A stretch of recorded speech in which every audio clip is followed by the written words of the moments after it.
student besides being aware of the things happening in the world around him. It gives him training in the democratic way of life. It grows into a responsible and cultivated citizen who is an asset to the nation. There is apprehension in the minds of the people that those who take active part in politics will in all probability end up in trouble and hence ruin his career. I cannot find any point in this because when our motives are noble, when our intentions are good, when we work within the framework of rules and regulations and our ideas are legitimate, there is no need to apprehend that we will end up in trouble.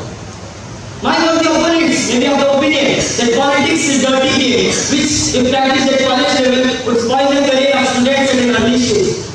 But friends, when you consider the political good effects and bad effects and analyze them in an analytical measure, you will find that the good far outweighs the bad.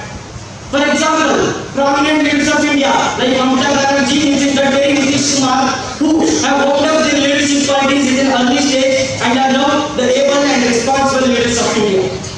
So my dear opponents, can you name any world-class leader who has ruined his education career just because of participation in politics?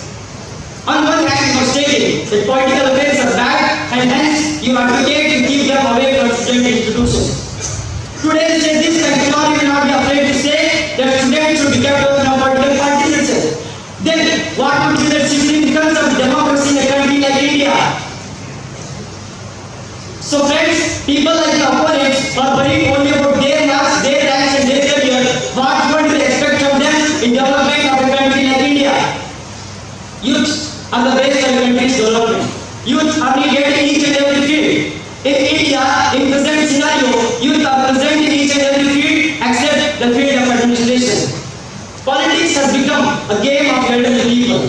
This politics can be made a subject of great interest and administration affairs only and only when higher education is supported with politics. Higher education is the stage which is just a step below from becoming a responsible citizen. If politics exists in this stage, then the future leaders and citizens will be aware of the problems from the grassroots level.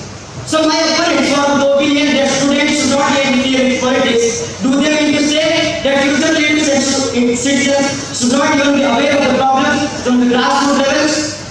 Avoiding politics at such level is like avoiding treatment for a disease just for the sake of taking few tablets and injections.